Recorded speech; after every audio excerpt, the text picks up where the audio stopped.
Graças e paz, vamos continuar agora nossa série de estudos, conhecendo a Palavra de Deus, dando continuidade aos exames, às exposições que nós temos feito dos livros do Novo Testamento. Nós, no estudo passado, acabamos de abordar a carta de Paulo aos Romanos e hoje nós vamos começar a carta de Paulo aos Coríntios, a primeira carta de Paulo aos Coríntios. E nós demos esse subtítulo a esse estudo, a essa exposição, 1 Coríntios, Desafios de uma Igreja numa Sociedade Pluralista.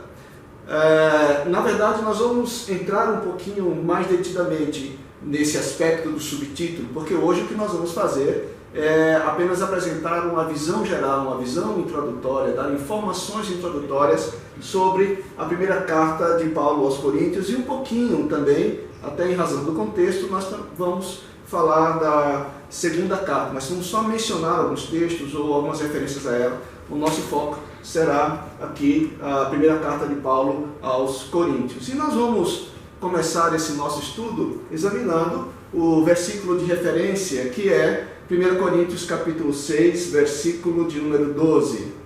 Primeira carta de Paulo aos Coríntios, capítulo 6, versículo de número 12. E diz assim: todas as coisas me são lícitas, mas nem todas convêm. Todas as coisas me são lícitas, mas eu não me deixarei dominar por nenhuma delas. No próximo estudo nós vamos falar um pouquinho mais devidamente sobre esse texto e a relação que ele tem com o restante da carta de Paulo aos Coríntios, a primeira carta de Paulo aos Coríntios. Bem, todas as vezes que nós falamos de algum livro, especialmente dos livros bíblicos, dando uma visão panorâmica, é necessário que nós abordemos questões referentes à autoria, à data de composição, o local e a estrutura do livro, né? Então, observando esses aspectos, primeiramente falando sobre o autor é inevitavelmente, inegavelmente o apóstolo Paulo. Nós encontramos isso no versículo de número 1 do capítulo de número 1, onde estão registradas as seguintes palavras iniciais: Paulo, chamado pela vontade de Deus para ser apóstolo de Jesus Cristo, e o irmão Sóstenes. Aí no versículo número 2, a igreja de Deus que está em Corinto, aos santificados em Cristo Jesus, chamados para serem santos, com todos os que em todo lugar invocam o nome do Senhor Jesus Cristo, Senhor deles e nosso. Então, já nos versículos iniciais, como acontece com as estruturas de cartas daquela época, né, nós falamos sobre isso um pouco naquela introdução que nós temos em geral às epístolas, né? Então, há primeiramente a identificação do autor, o apóstolo Paulo, e há a menção aí também dos endereçados, os crentes na cidade de Corinto. Então, indubitavelmente, o autor é o apóstolo Paulo. Qual a data de composição da primeira carta de Paulo aos Coríntios? Bem, com alguma flexibilidade, por assim dizer, nós situamos a composição dessa carta entre os anos 53 e 55 da era cristã. O apóstolo Paulo já estava próximo ao final da sua segunda viagem missionária. Ele estava na cidade de Éfeso, ele ficou ali 3 anos, né, de 53 a 55, e foi de lá que ele escreveu a carta aos Coríntios. Na verdade, as 2 cartas que nós temos aos Coríntios foram escritas pelo apóstolo Paulo nesta ocasião, entre os anos 53 e 55, na cidade de Éfeso. Então, nós observamos a indicação disso no capítulo de número 16, né, lá no finalzinho da primeira carta de Paulo aos Coríntios, capítulo de número 16, o versículo de número 8, onde o apóstolo Paulo, no final da sua carta, diz assim: ficarei, porém, em Éfeso até o Pentecostes, porque uma porta grande e oportuna para o trabalho se me abriu e há muitos adversários. Então, obviamente, ele foi escrito, esse texto, na cidade de Éfeso, pelo apóstolo Paulo, no final da sua segunda viagem missionária. Mas e a estrutura da carta? como é que o apóstolo Paulo estruturou o seu escrito nesta primeira carta aos Coríntios. Bem, nós falamos na exposição em geral das epístolas que as epístolas do Novo Testamento elas seguem o padrão das cartas escritas naquela época, que era basicamente compostas de três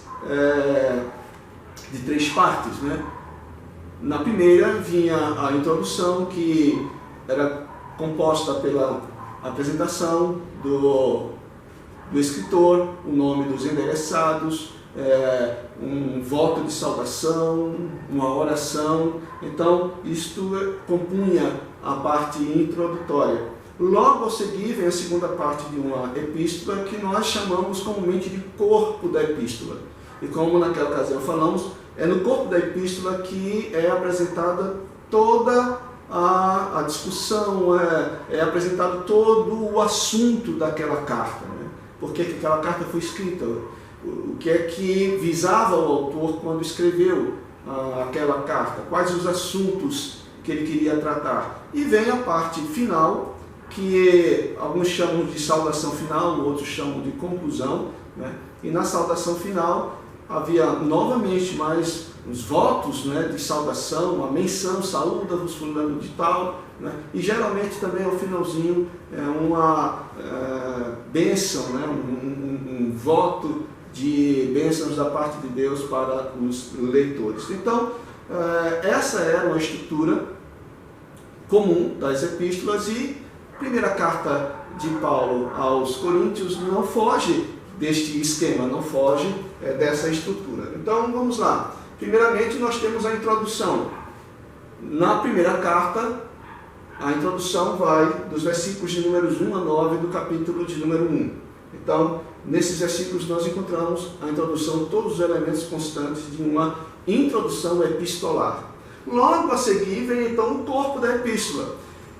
Só que o corpo da epístola de Paulo aos Coríntios, desta primeira epístola de Paulo aos Coríntios, nós podemos estruturar de um modo didático bastante interessante, embora seja muito reduzido para tudo que é apresentado, mas é extremamente prático e didático para a nossa compreensão da estrutura desta carta. Ela é composta, o corpo é composto de dois momentos também na carta, por assim dizer. Primeiro, o pronunciamento de Paulo quanto a informações verbais recebidas acerca da igreja em Corinto, né? O apóstolo Paulo estava em Éfeso e alguns irmãos de Corinto foram visitar o apóstolo Paulo, deram algumas informações verbais a ele e também entregaram ao apóstolo Paulo uma carta na qual alguns assuntos, algumas questões precisavam, segundo os crentes da igreja em Corinto, de uma direção, de uma orientação. Então, na primeira parte, que vai dos versículos números 10 do capítulo 1 até o versículo 20 do capítulo de número 6, o apóstolo Paulo vai tratar daquilo que ele ouviu acerca da igreja, das questões que estavam acontecendo no seio daquela igreja. Então, ele primeiramente vai se posicionar, ou vai exortar, vai dirigir-se àquela igreja tratando dessas informações verbais recebidas. Na segunda parte, que vai do início do capítulo número 7 até o versículo 58 do capítulo número 15, nesta parte desta carta, o apóstolo Paulo vai se pronunciar acerca daqueles temas, daquelas questões que a igreja de Corinto encaminhou para ele. Ela precisava de orientação quanto àqueles assuntos, então encaminhou uma carta para ele pedindo a sua direção, o seu pronunciamento sobre aquelas questões. Nós encontramos essas respostas aí a partir do capítulo número 7 até o versículo 58 do capítulo de número 15. Então, essas duas partes compõem de forma bem genérica o corpo da epístola de Paulo aos Coríntios, essa primeira carta de Paulo aos Coríntios. E no final, nós encontramos a conclusão. Então, a conclusão vai aí dos versículos números 1 até o 24 do capítulo 16, último capítulo desta primeira carta de Paulo aos Coríntios. Então, basicamente isso, uma introdução, depois o corpo, no qual o apóstolo Paulo se pronuncia sobre questões ouvidas acerca daquela igreja, A segunda parte, na qual ele se pronuncia sobre as questões que aquela igreja lhe havia consultado, e a conclusão, na qual ele apresenta diversas saudações, né, e algumas recomendações muito rápidas para aqueles irmãos da igreja na cidade de Corinto, tá ok?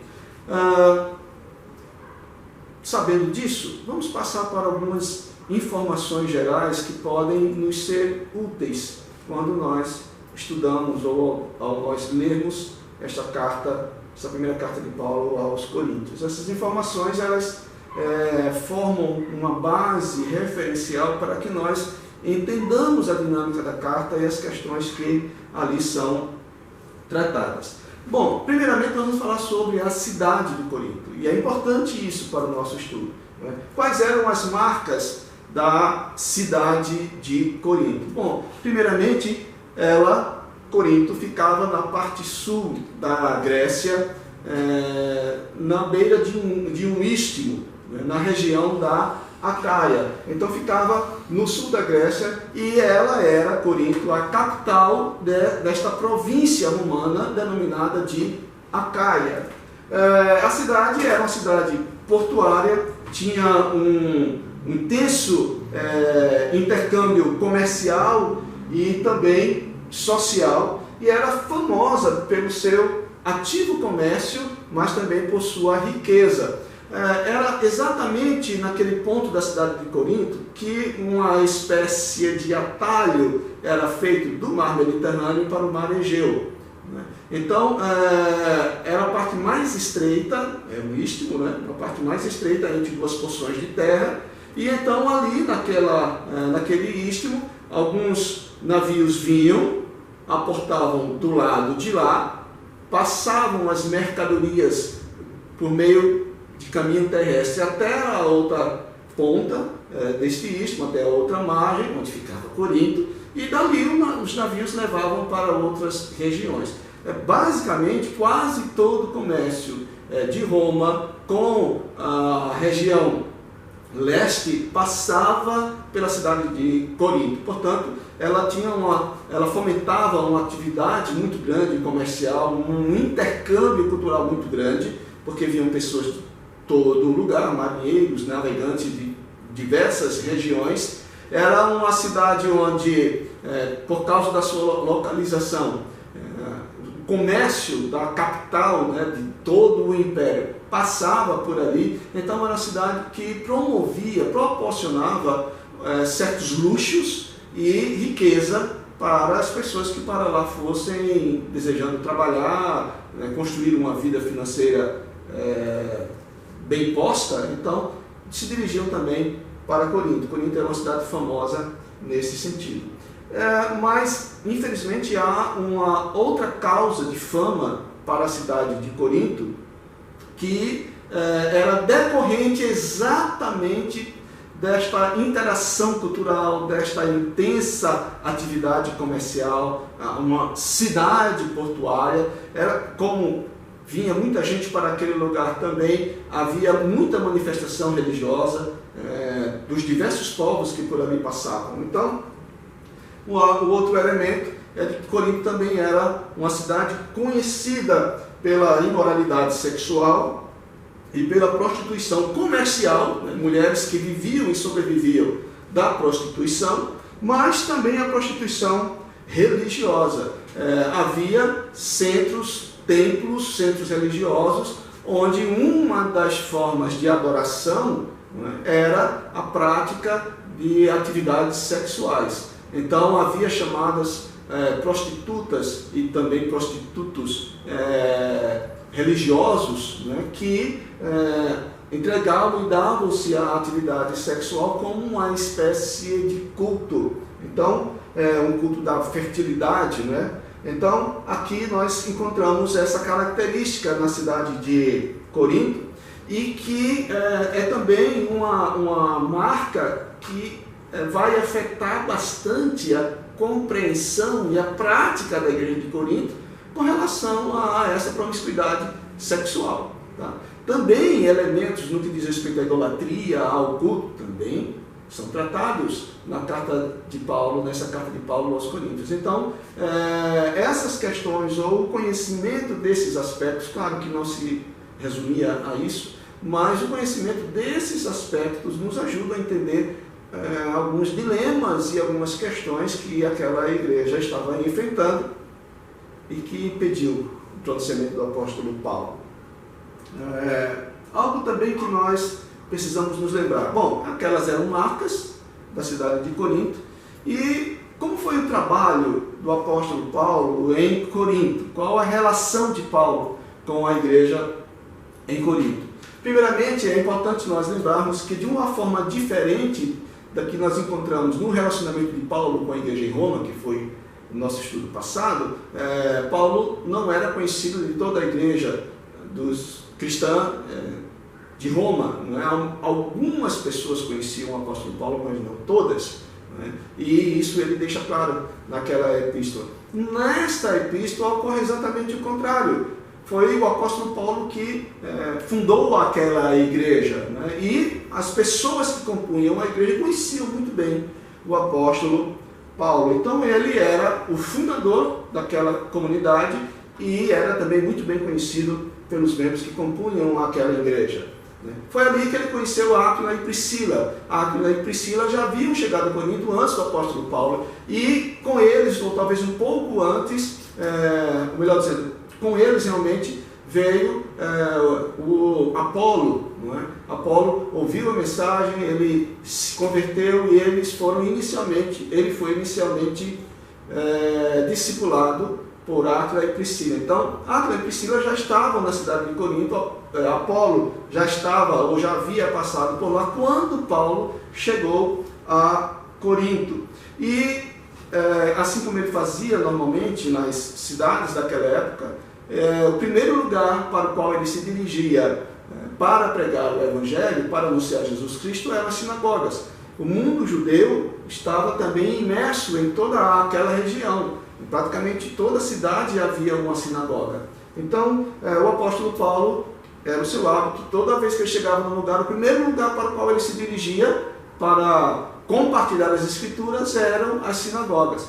Frequentemente chegava a um ponto em que os membros da sinagoga, principalmente a elite, começavam a perceber que o apóstolo Paulo anunciava Jesus Cristo como sendo o cumprimento das Escrituras. E isso conflitava com o judaísmo de então.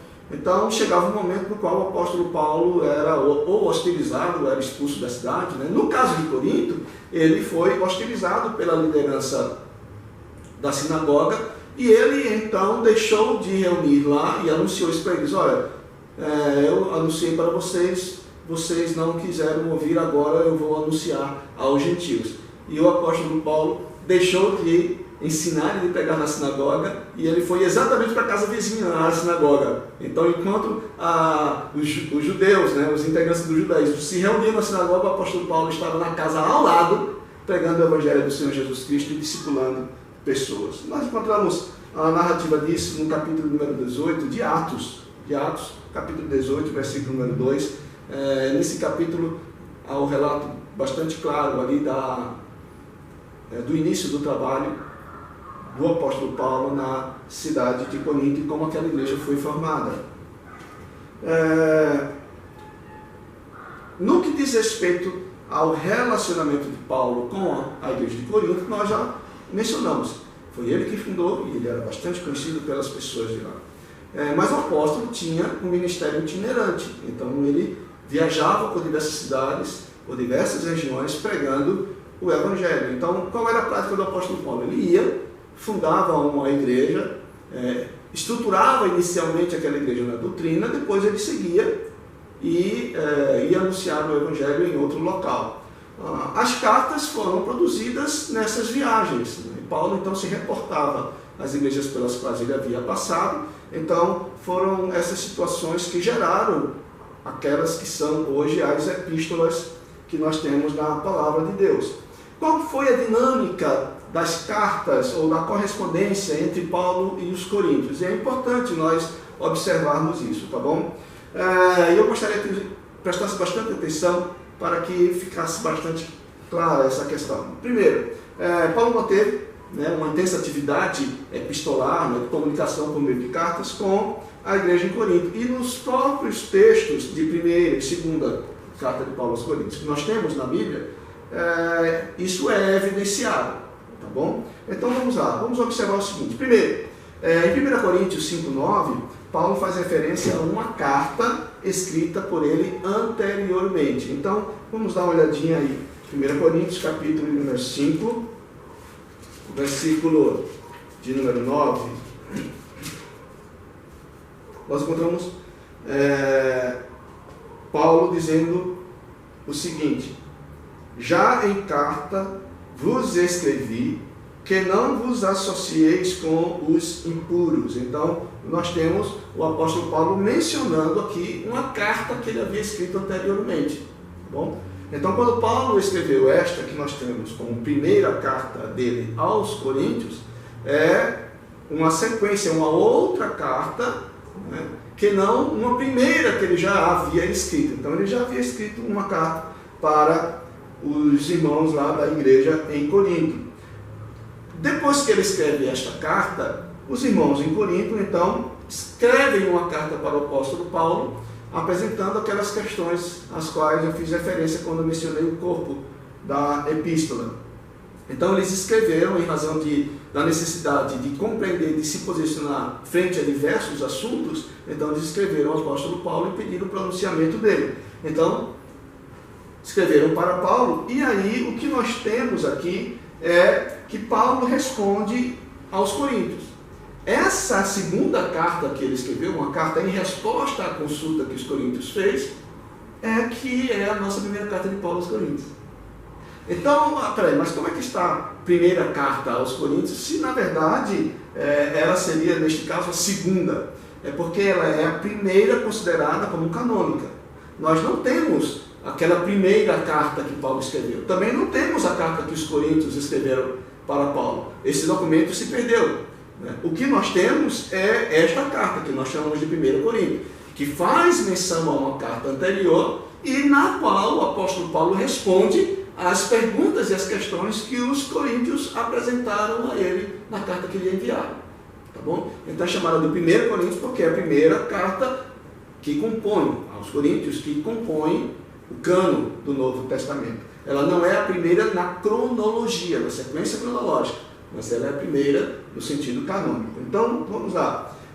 O apóstolo Paulo, portanto, responde aos coríntios e esta resposta e pronunciamento quanto a outras questões que ele ouviu compõe esse texto que nós temos, irmão, que é chamado por nós de primeira carta de Paulo aos coríntios.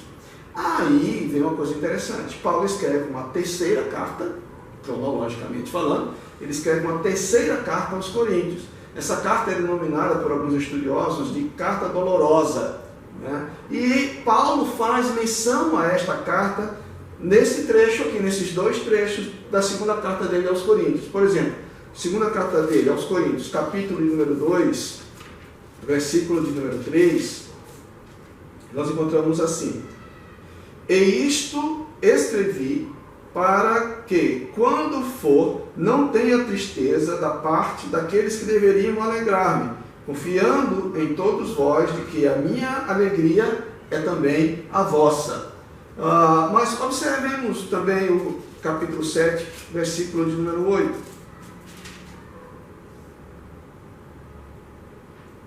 Nós temos as seguintes palavras de Paulo: porquanto, ainda que vos tenha contristado com a carta, não me arrependo, embora já tenha me arrependido.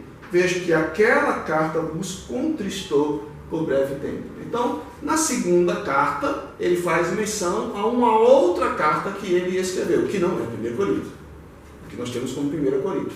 Tá? Então, ele faz menção a uma outra carta que ele escreveu antes desta que nós temos e que mencionamos como segunda carta de Paulo aos Coríntios. E, finalmente, uma quarta carta, cronologicamente falando, do apóstolo Paulo para a igreja em Corinto, e que é esta segunda carta que nós temos. Parece meio confuso, não é?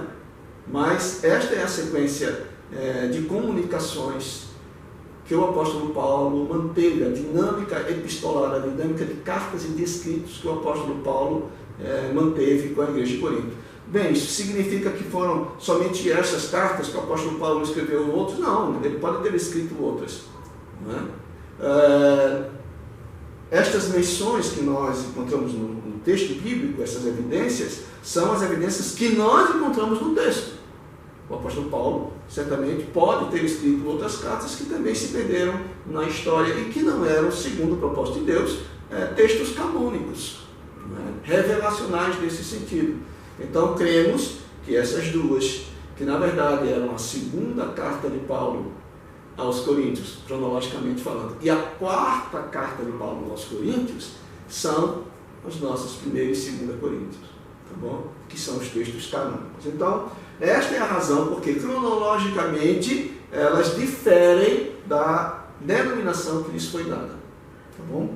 Então, vamos simplificar um pouquinho isso. Como é que nós teríamos visualmente o seguinte? Bom, vamos lá. Paulo escreveu uma primeira carta aos Coríntios. Essa carta, esse documento foi perdido, ele não existe. Ou se existe, ele não foi encontrado até hoje. Então, nós temos essa primeira carta que foi documentalmente perdida. Então, após essa primeira carta, os crentes da igreja em Corinto mandam uma carta para o apóstolo Paulo, né? Esta carta que eles mandaram também foi perdida, o documento foi perdido. O que é que nós temos? Nós temos as respostas de Paulo a estas perguntas, a estas questões. Mas o documento mesmo, que originalmente causou essa resposta de Paulo, foi perdido. A seguir, o apóstolo Paulo então escreve uma carta, tá? Respondendo aquelas questões. Esta carta é a primeira carta dele aos Coríntios que nós temos na nossa Bíblia, no nosso texto bíblico. Após isso, o apóstolo Paulo escreve uma outra carta, né, que é aquela chamada carta dolorosa, né? Esse documento também foi perdido, nós não temos. Nós sabemos historicamente onde ele está, se ele foi destruído, perdeu-se no tempo, nós não sabemos deste documento, embora seja ele mencionado na segunda carta aos Coríntios. E vem uma outra carta, uma quarta carta do apóstolo Paulo, endereçada aos Coríntios, que é a nossa segunda carta dele aos Coríntios, tá bom? Então, a dinâmica é esta aqui, né? Uma primeira carta que foi perdida, depois uma carta dos Coríntios que também foi perdida, uma carta de Paulo respondendo a esta carta aqui, que é 1 Coríntios, entre 1 e 2 Coríntios canônicos que nós temos, o apóstolo Paulo escreveu uma terceira carta que também foi perdida, e nós temos então a quarta carta que é a segunda carta dele, canônica, aos Coríntios. Tá bom? Então essa é a dinâmica de correspondências entre Paulo e a igreja em Corinto. Isso demonstra a proximidade, a intimidade, né? O acesso que tanto os coríntios tinham em relação a Paulo, quanto Paulo em relação a eles. Era uma atividade, era uma relação bastante ativa, né? O apóstolo Paulo era muito próximo, efetivamente, daquela igreja. Bem, quais eram as marcas, então, dessa igreja de Corinto? Quando nós olhamos para a primeira carta aos Coríntios e a segunda carta aos Coríntios e vemos ali as questões que o apóstolo Paulo registra, os assuntos acerca dos quais ele se pronuncia, isto nos dá uma pista de quais eram as questões referentes àquela igreja que o apóstolo Paulo buscava tratar. Então, havia algumas marcas naquela igreja. A princípio, é importante nós observarmos o seguinte: praticamente todas as cartas do apóstolo Paulo são cartas exortativas, não na sua totalidade, né? Muitas cartas doutrinárias, como a carta aos Romanos, né? Como a carta aos Gálatas, aos Efésios, né? Mas em cada uma delas também Paulo fazia constar exortações. As cartas à igreja em Corinto são cartas marcadas por questões muito difíceis. Talvez fosse a igreja mais complicada que o apóstolo Paulo fundou, né? Que deu mais trabalho doutrinária e moralmente falando, e exigiu dele muito pronunciamento. Por isso essa atividade tão grande de cartas entre ele e a igreja em Corinto, tá bom? Então, certamente havia coisas saudáveis e louváveis na igreja em Corinto, mas infelizmente aquela igreja, nas cartas, ficou marcada como sendo uma igreja que tinha muitos problemas para serem resolvidos, muitas questões para serem tratadas. Vamos ver então que questões eram essas, quais eram as questões que o apóstolo Paulo apresentou e tratou, as questões, as características que nós podemos perceber a partir desses tratos do apóstolo Paulo. Primeiro, ela era uma igreja marcada pela soberba espiritual. Por exemplo, quando o apóstolo Paulo vai falar sobre dons espirituais, na nossa tradução está escrito assim: quanto aos dons, ou acerca dos dons espirituais. Mas no texto original, no texto em grego, nós não encontramos dons ali mencionados, neste primeiro versículo. Então, literalmente seria: quanto aos espirituais. Aí o apóstolo Paulo faz uma série de pronunciamentos. É interessante nós observarmos que muitos defendem, e eu sou partidário desse pensamento, que o apóstolo Paulo está se referindo a algumas pessoas que se julgavam ou tentavam apresentar-se mais espirituais que as outras naquela igreja. E um dos modos pelos quais eles acreditavam mostrarem uma espiritualidade maior era através da manifestação dos dons de línguas e profecias e também de interpretação das línguas. Então, quando nós lemos esses capítulos, 12, 13 e 14, que são os capítulos nos quais o apóstolo Paulo vai tratar sobre isso, fica muito evidente isto. Tanto é que ali, no meio de toda a questão, ele diz que o maior dom, o dom que expressa a santidade efetiva na vida de alguém, é o amor. Mas é uma igreja que tinha este pensamento, esta tendência para a soberba espiritual. Tinha ao menos um grupo de pessoas que promulgava que havia uma espiritualidade que era evidenciada de forma mais assertiva através da manifestação de alguns dons. Então, por isso que algumas pessoas buscavam o falar em línguas, buscavam o profetizar, buscavam interpretar línguas, buscavam aqueles que eram chamados dons extraordinários, para a manifestação de uma santidade. Mas isso nós vamos tratar posteriormente. Então, a soberba espiritual. Uma outra característica daquela igreja era a tendência ao faccionismo.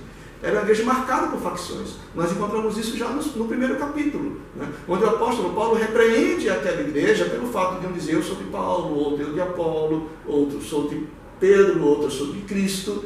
Então Paulo repreende esse tipo de sentimento, esse tipo de ranço marcante naquela igreja. O apóstolo Paulo diz: olha, nenhum desses outros morreu pela igreja.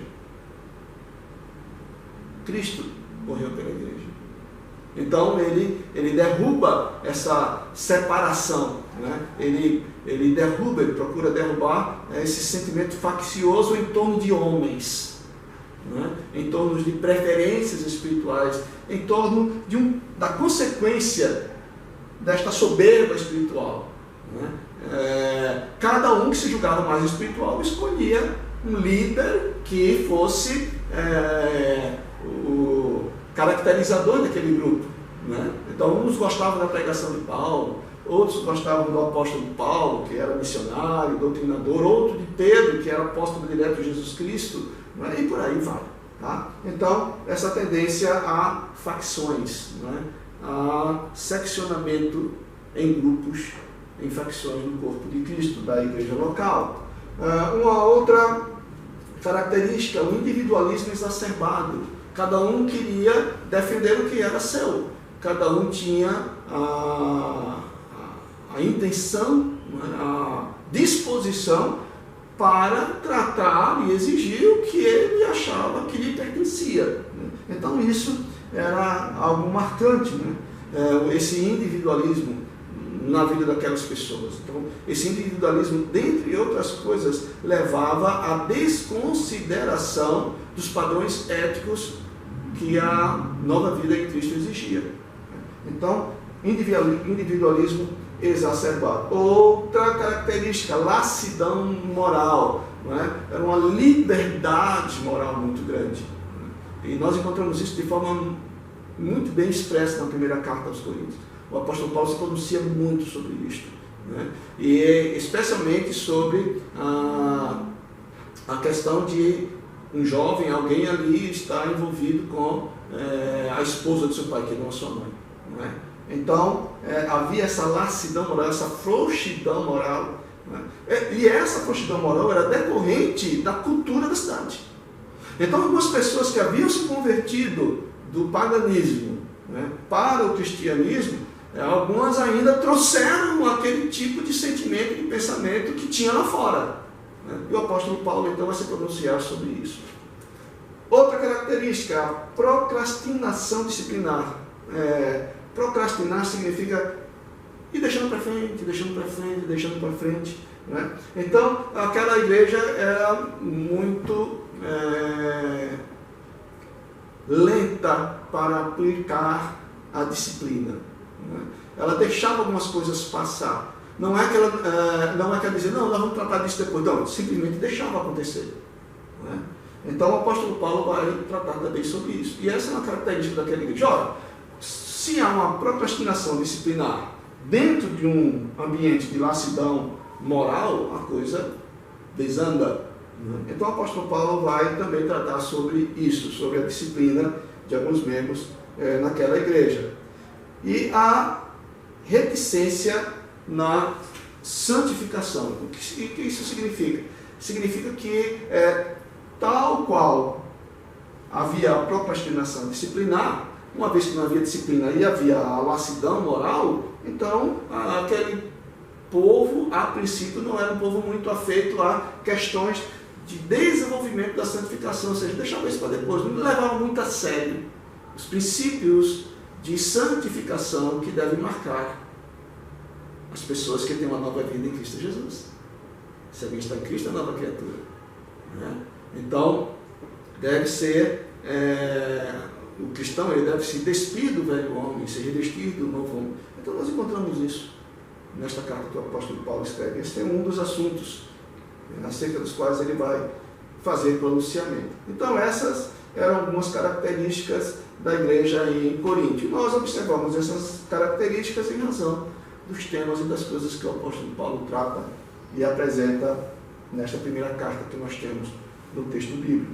Soberba espiritual, tendência ao faccionismo, individualismo exacerbado, lassidão moral, procrastinação disciplinar e reticência na santificação. Como foi que o apóstolo Paulo tratou disso?